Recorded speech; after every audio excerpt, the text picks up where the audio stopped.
Coming up on World's Greenest Homes. In California, a striking solar heated home inspired by a tomato farmer. Not only does it make our roof last longer, it actually stays cooler. And in London, a rundown factory that's been recycled into a light-filled super home. I saw it first, and then Julie and I came round and I said, well, that's it, what do you think? She said, yes. So she's a genius. I'm Emmanuel Beliveau. Come with me on World's Greenest Homes and see the most extraordinary homes on the planet. Homes that are gorgeous, cool, and green.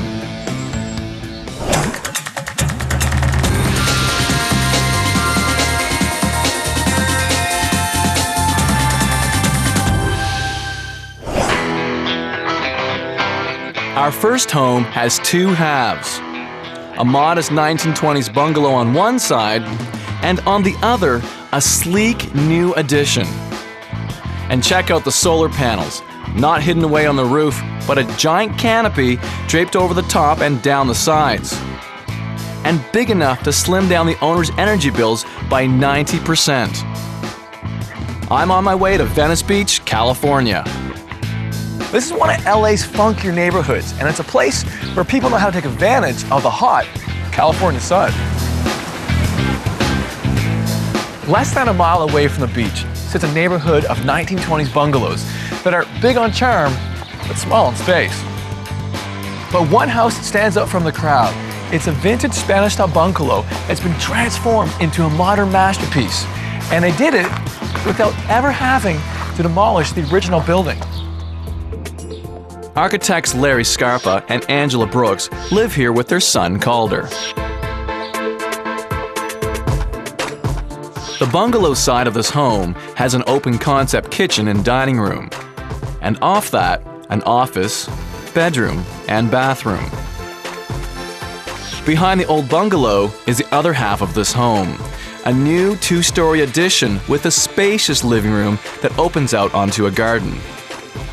A perforated staircase leads to more open space upstairs in the master bedroom and bathroom.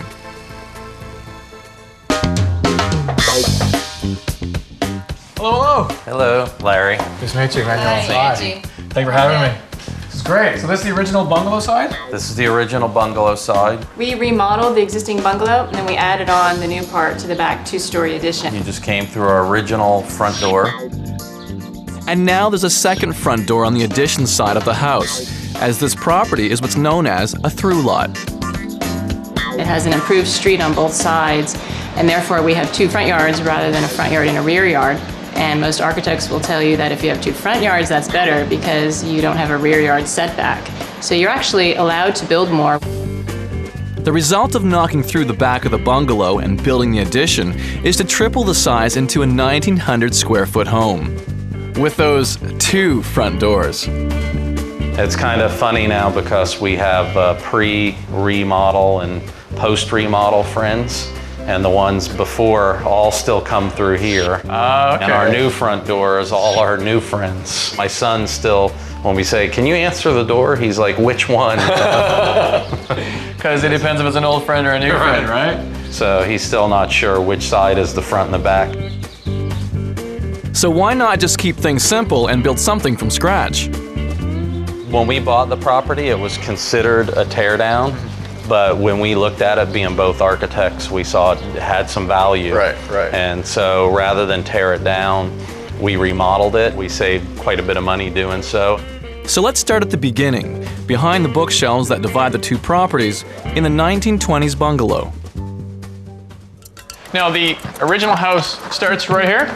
That's correct. This was the original house built in 1924. We've taken out all the walls in this area, so now it's become one large room. And Larry and Angela have recycled just about anything they can get their hands on. This is called Homosote. It's actually a recycled newsprint. It's like a suede almost. Yeah, and you've put OSB on the floor. Yeah, oriented strand board, and it's wood chips that are just all glued together in the same direction. OSB isn't to everyone's taste, but Larry saw its potential. He experimented with sanding off the top layers and found that it has a beautiful core. And I've had people ask me, where do you get that OSB? You know, the only OSB I can find is with the big giant flakes. Peel chips off like that. And I'd say, oh, we had it specially made, you know. Yeah, if you ask me, I'll send you some. A little more expensive than the usual stuff, but I'll get some for you. But not everything was changed when the original house was renovated. What did you actually keep in this space as far as structure is concerned? All of these main structural we kept. Had a lot of termite damage, so we had to do some replacement, but the structure was in pretty good shape. And the stucco, we just sandblasted it and recolor coded. You were able to keep some of the original stucco? Yeah, from the 1920s, believe it or not. My son's room is actually the only room that remained intact. The office area has been remodeled, but the shape of the room was pretty much the same. Okay. And this is a new bathroom behind here, but the wall did jog this way. Is this a window? It's a window into the bathroom. It's like a privacy screen, and you get borrowed light. These balls are actually used for oil spill cleanups. They throw them into the ocean, and the oil collects around them, and they vacuum them up and shoot them back out. Well, how'd you think to use that for that purpose? We're always looking for materials that you can get privacy, but also light through. Right, and not using the same old thing, not just getting smoked glass. Larry and Angela's Florida roots are evident in the architecture of this house. But what really makes it California is blurring inside and out. And nowhere is that more obvious than the living room in the new addition. Look at that. Yeah, this is the main element that makes our house truly Californian. You can really get the outside coming in. Yep. And I think that's really what's unique to California. We have such a great climate. If you don't do this, it's like ignoring the best thing that you have. And Larry and Angela don't want all that precious inside-outside space cluttered up.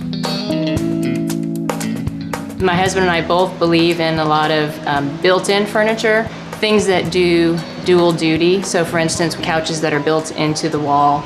Our bookcase actually is a wall that becomes the door to the guest bathroom, which turns into the cabinet that holds our TV, which also turns into the front door of the house. And this is all hidden behind one flat wall. And leading up to the second level, Larry's slimline, barely there staircase. And these stairs are great. Yeah, I love this corrugated metal. What's with the holes? Yeah, it allows the light and air to come through. As you can see here, we have sliding doors that, you know, let the ventilation come right through the house and goes right through the stair. In fact, the whole house was designed to use natural airflow and cross ventilation. That means there's no need for energy-guzzling air conditioning. This is gorgeous up here. It's so roomy and airy. It's our bedroom, bathroom, it's one room. It's very open. We did the wall of brushes. Yeah, what is that? It acts like a privacy screen. That's how they make brooms, and we had a company actually retool their equipment so that they could run these long bristles for us. And so it gives us some privacy up here, but also creates an interesting texture as well. It is an interesting texture. But some people might say the open concept idea has been taken a tad too far. And this is your, oh wow. This is the tub. It's all built in as part of the room. This is great, and all the built in here, which just... This is all our closets. It stores everything. It's a lot of storage in here. And Larry and Angela can use as much hot water as they want in the bathroom as their energy bills have been slashed. All thanks to the California climate. Larry spent $34,000 putting in his solar panels. These panels make 90% of his energy needs for this home. And that translates, get this, into a yearly cost of only $500. That's amazing. And so is the fact a tomato farmer was the inspiration for the shape of the panels. Well, what inspired your look, your design? We were inspired by one place in particular called the Umbrella House by Paul Rudolph. The great thing that he did was he went to a local farmer and he bought tomato stakes from the farmer, and he built this trellis over the house, which he referred to as the umbrella. And so we, instead of the umbrella house, ours is the solar umbrella. The panels cover the whole roof, it shades our porch, and not only does it make our roof last longer, it actually stays cooler. The panels actually wrap down over to the south side of the house, and so you can not just see the front side of the panels, but also the back side of the panels, and we thought that's really quite beautiful. What would you say is your philosophy towards green design? Well, the most important thing that you can do is to make your building passively work, to make it efficient from a passive point of view for the orientation, how you treat the glass, how you shade things. All of those things really reduce your consumption dramatically. And so what we try to do is bring that consumption level way down. And if you think about it, buildings last for 70 years, 80 years, 100 years. And if you design a bad building, it's going to be bad for 100 years. So get it right the first time. 5 years, right? So it's the most important thing you can do is make it efficient from the start. Green design is really a matter of ethics, you know, something that we should be doing. We should all be doing it. So, you know, I think what's happened is it's kind of inspired people to say, well, maybe green is not a hard thing, it's not a bad thing, and that, you know, it's something that is achievable and still make good architecture. Larry and Angela have gone for more sleek, simple design for the outside space. And I love the pool. It's a very small pool. It's 5 feet deep and it's all solar heated. To heat a pool is very, very expensive these days. But with the solar panels, it keeps it at a nice temperature most of the year. Your landscaping seems very specific. What have you done here as far as making it green? Well, if you notice, we have very little impervious surfaces. So all the pea stone everywhere. Right, the gravel, the grass, it's mostly permeable. The soil in California, it's mostly clay. Right. And so what you're supposed to do is divert all your storm water to the street.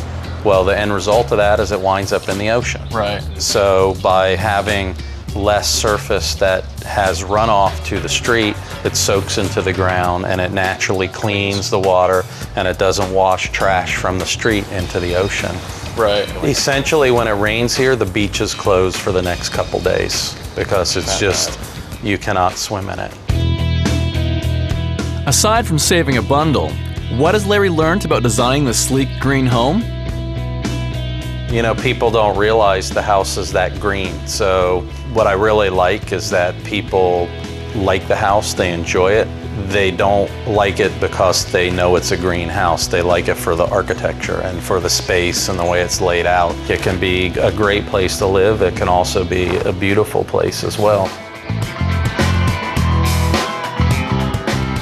I just love what Larry and Angie have done with their home. By preserving the existing bungalow, they minimize your new construction costs, and they've shown us a prime example of what green renovation can look like.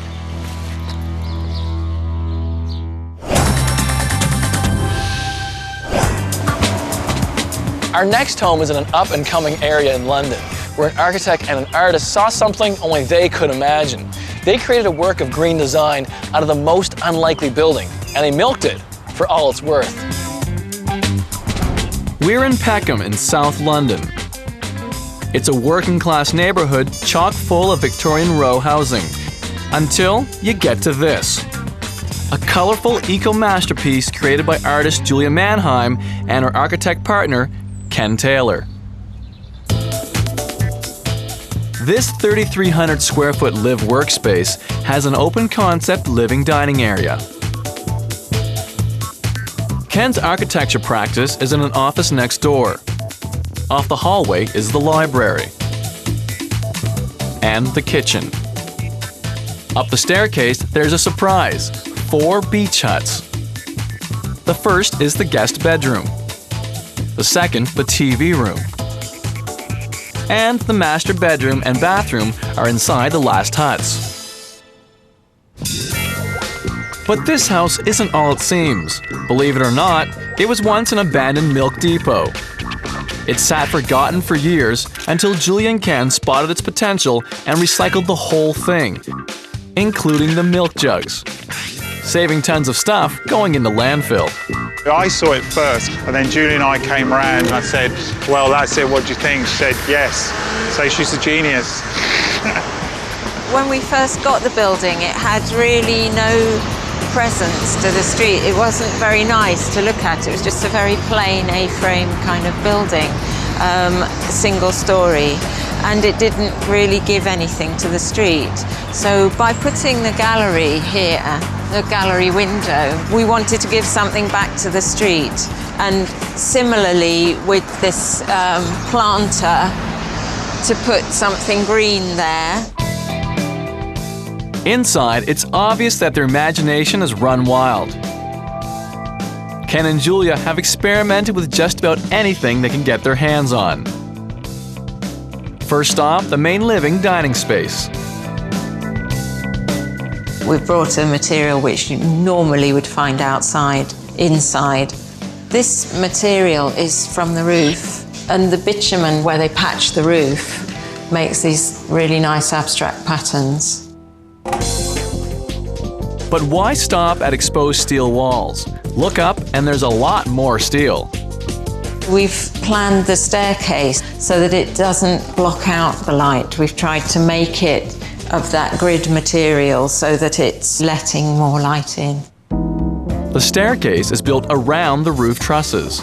The stairs are made so that you go through the trusses. We're going over the trusses at the optimum height for a person to walk over them. That's why they go up and down. And for those grey English winters, they've invested in a few bits of artwork to brighten things up. Here, there's an amazing piece by a German artist, Sarah Winter. It's a light box, and it's all to do with milk and the fact that this place was a milk depot. Off the main living space is Ken's office. This has got lots of kind of reused bits in it as well. This whole piece here does fold back, so there is a lot of flexibility in here. And he's come up with a few unconventional ideas for lighting. And we're in this kind of light hub here. It's made of polycarbonate sheet, so you get light all the way around. If it's a Saturday night and we've got people around for dinner, the whole thing becomes a nice kind of glowing box. Along the hallway, Ken and Julia have done another great transformation job. The old depot's original cold storage space is now a colourful kitchen. The worktops are made of recycled plastic and it's just edged in an aluminium. And what we've done is put a sort of low-key, more natural look to the bottom of it. That's the birch ply there. You can see they're just sort of standard things. They work quite nicely. We get the sunlight in the morning. First thing in the morning comes slanting in here, which is so nice. Didn't do that before.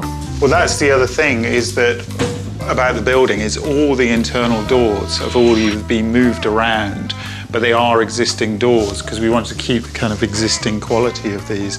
And what Julia's saying about the light, you can just catch it on there. You know it's an old door.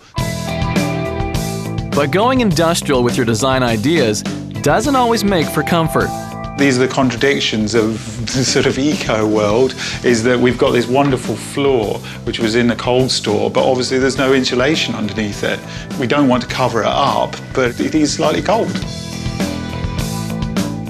Next door to the kitchen is the library and home to Ken's favourite piece of furniture, a reupholstered chair.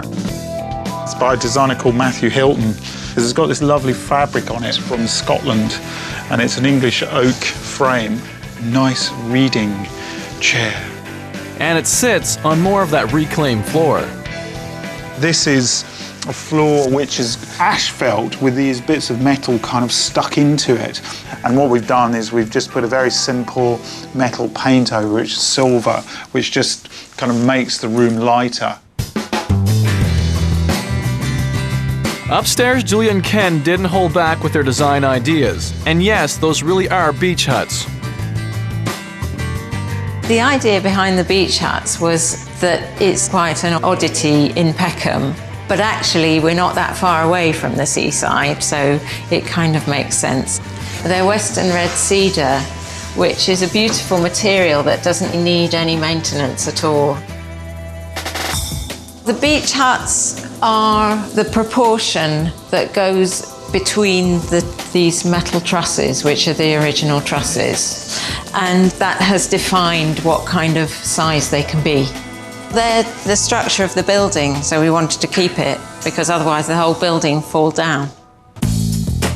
There are 4 huts. The first one, the guest bedroom. And the second is the TV room.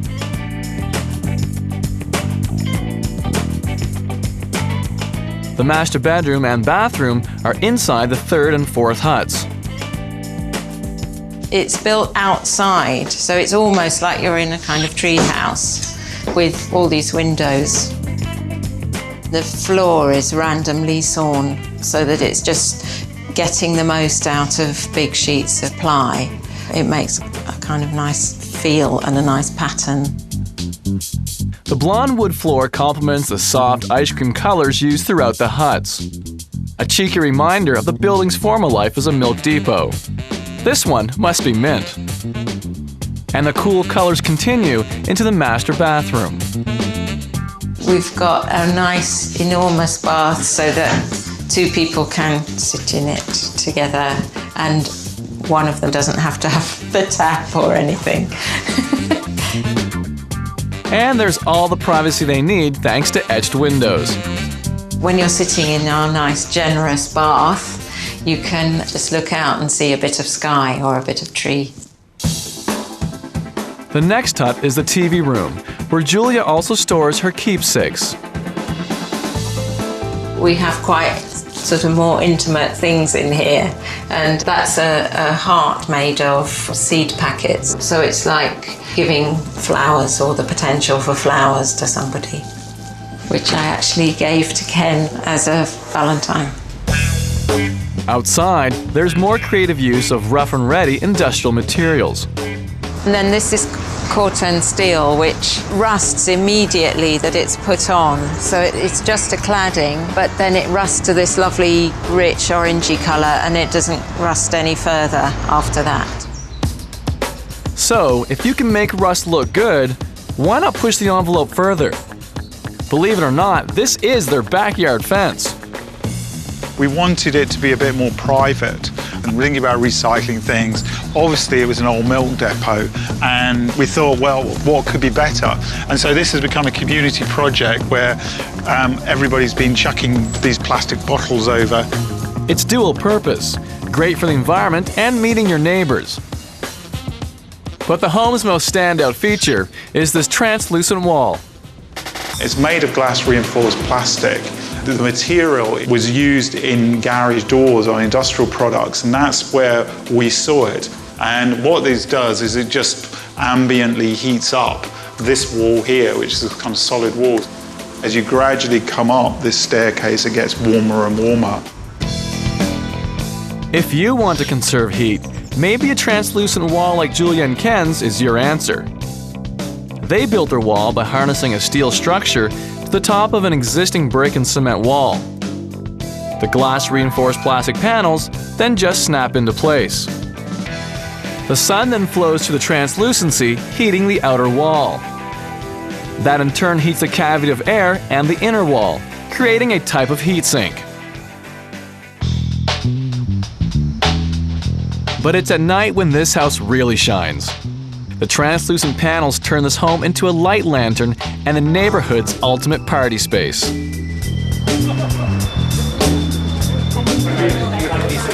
We love the space.